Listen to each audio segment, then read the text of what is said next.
तुम एक सपना देख रहे हो। उस सपने में तुम एक घने जंगल में हो और उस घने जंगल में तुम पर कोई अटैक कर देता है। तुम्हें बहुत रियल लगता है। तुम बहुत परेशान हो जाते हो सपने में। तुम सपना देख रहे हो कि तुम छत से गिर गए हो। तुम सपना देख रहे हो कि तुम्हारा एक्सीडेंट हो गया। तुम सपना देख रहे हो कि तुम्हारी जो है वो डेथ हो गई। तुम्हारे आसपास के लोग रो रहे हैं। तुम सपना देख रहे हो कि तुम एग्जाम में फेल हो गए हो। तुम सपना देख रहे हो कि तुम्हें बहुत बड़ा लॉस आ गया है। उस टाइम तुम्हें बड़ा रियल लगता है। बिल्कुल ऐसा लगता है कि ये तो बहुत बुरा हुआ है, लेकिन जब तुम सोकर उठते हो तो तुम अपने आप से कहते हो कि थैंक गॉड ये सपना था। ये जो था ये सच्चाई नहीं थी। और तुम्हें एक तसल्ली सी मिलती है और तुम्हें पता लगता है कि रियलिटी कुछ और है और मैं जो देख रहा था वो सपना वो कुछ और है।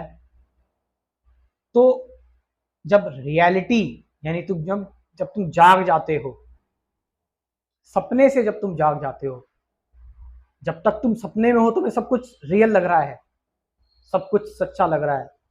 और जब तुम जाग गए तो सपना मैटर नहीं करता।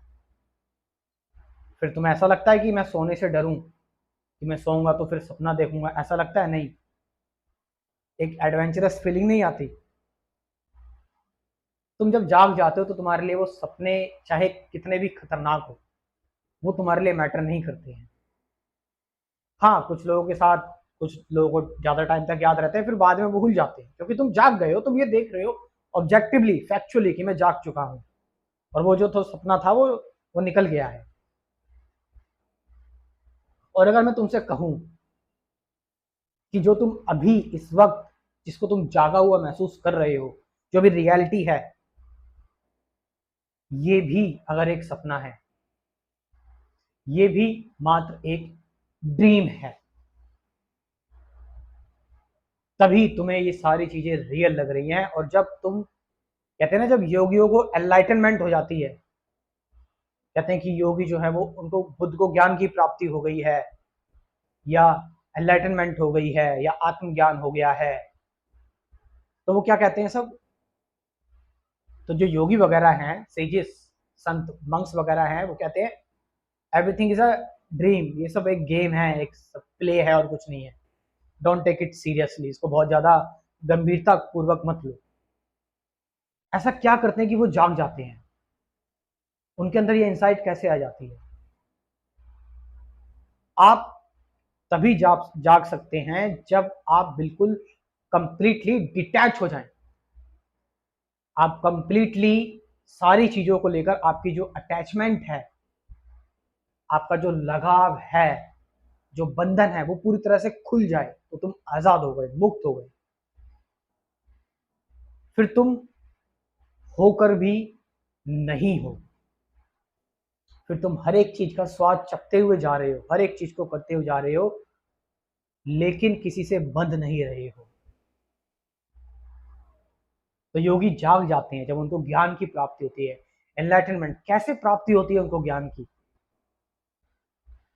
वो एक बार अपने आप को पूरी स्ट्रेंथ के साथ पूरा खुला छोड़ देते हैं और अपने माइंड को बिहेव करने देते हैं जैसे वो बिहेव कर रहा है। और फिर देखते हैं, फिर वो देखते हैं कि सब कुछ मैं समझ रहा हूँ, मैं जान रहा हूँ, मैं सोच रहा हूँ, ये सब कुछ एक सपना है, एक ड्रीम है। और इस सपने से निकलने की भी जो कोशिश मैं कर रहा हूँ वो भी सपने का ही हिस्सा है। कैसे पता करें? ये सब कुछ बहुत लिमिटेड है, मिजरेबल है, जिसको नापा जा सकता है। कैसे नापे? क्या कोई इंची टेप है हमारे पास? है, ध्यान का, मेडिटेशन का। मेडिटेशन मीन्स टू मेजर, किसी चीज को मेजर करना। डिक्शनरी मीनिंग अगर आप देखेंगे, टू पॉन्डर, मेडिटेशन का मतलब, यानी आप समझ गए, आपने लिमिटेशन देख ली। आपने देख लिया कि चीजें बहुत लिमिटेड है, मेजरेबल है, टेम्परेरी है। और जो टेम्परेरी है, मेजरेबल है, लिमिटेड है, वो क्या एक्चुअल हो सकती है, रियल हो सकती है। रियल चीज तो वो होगी ना जो चेंज लेस सबस्ट्रेटम होगा, जो बिल्कुल चेंज लेस होगा, जो हर मोमेंट नया है। रियल तो हम उसे कहेंगे ना। सो मेडिटेशन में आप जब आप मेडिटेशन करते हैं ध्यान से, आप एक्चुअल सपने से बाहर आ जाते हैं। Then you are free, free, absolutely free. कोई एंजाइटी नहीं, कोई चिंता नहीं। दुख आ रहे हैं, तकलीफें आ रही है, चिंता हो रही हैं, सब एक प्ले की तरह ले रहे हो, गेम की तरह ले रहे हो। और उस टाइम क्योंकि तुम बंधे हुए नहीं हो, तुम्हारे पास 100% एनर्जी है, एक ऐसी एनर्जी जो बर्न कर देगी सारी एंजाइटी, चिंताएं, कंफ्यूजन, सब कुछ खत्म कर देगी वो एनर्जी। सो यहाँ पर जो योगी वगैरह हैं, इसलिए तो वो साधना, ध्यान साधना, तपस्या का बहुत ज़्यादा जो महत्व होता है इस चीज़ में। ये चीज़ आप पढ़ के समझ के देखिए, बुद्ध ने क्या करा, सब कुछ छोड़ दिया, मेडिटेशन करने चले गए शांत एकांत वातावरण में। सब योगी संत वगैरह सब क्या करते हैं, छोड़ो यार मेडिटेशन करनी है, मुझे ध्यान करना है।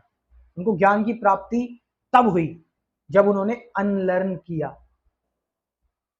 क्या अनलर्न किया? जो उन्होंने पुराना भरा हुआ था, जो उन्हें कंडीशन कर रहा था, रोबोटिक कर रहा था, रोबोट बना रहा था, और वो रोबोट तुम्हें सुख दुख का एहसास करा रहा है। उस सपने से तुम्हें जागना है, और जब तुम उस सपने से जाग जाओगे तब तुम कहोगे कि यार मैं तो सपने से जाग गया, और मैं जो देख रहा था वो बस एक एक्सप्रेशन था, वो बस एक एक शेप थी, एक मिजरेबल चीज थी जो मैं देख रहा था, वो सिर्फ एक फॉर्म थी, मैं तो फॉर्मलेस हूं। और जहां फॉर्म होगी वो तो बिगड़ेगी। आप एक शांत सागर हैं। अब लहरें उठ रही हैं, बेकार, अच्छी, बुरी, जैसे भी उठ रही हैं, वो लहरें आकर मिलेंगी सागर में ही। लेकिन वो जो लहरें हैं वो कैसे भी हो सकती हैं। लहर, आप अपने आप को वो लहर मत मानो कि दुख आ गया तो मैं एक इंडिविजुअल लहर हूं, नहीं। जब आपको पता लग जाता है कि मैं ही सागर हूं और मैंने इस लहर को उठाया है और ये लहर मुझ में ही मिलने वाली है, तो तुम उस लहर को, जब तक वो सागर में नहीं गिर जाती, तुम मजे से जीते हो, मजे से रहते हो, तुम्हें पता है अल्टीमेटली वो सागर में ही गिरेगी। तो मेडिटेशन यहाँ पर बहुत बड़ा रोल प्ले करती है।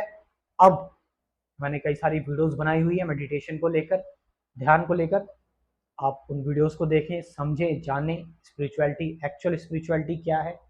लेकिन अगर किसी के पास टाइम कम है, ऑफिस जाते हैं, या फिर उनको जो है वो, कई लोगों को टाइम नहीं मिल पाता, तो वो मेरा कोर्स भी ज्वाइन कर सकते हैं। मैंने मेडिटेशन के बारे में, अल्टीमेटली एक्चुअल मेडिटेशन क्या होती है इस बारे में बताया हुआ है। 10 वीडियोस है टोटल मेडिटेशन की। इसमें 10 वीडियोस में पूरी डिटेल में डिस्कशन की जाएगी, एक्चुअल मेडिटेशन क्या है, कैसे करते हैं, क्यों करना चाहिए, ये सारी बातें। आप चाहे तो स्क्रीन पर जो नंबर दे रखा है उस पर व्हाट्सअप करके मुझसे इंफॉर्मेशन ले सकते हैं। Thank you very much.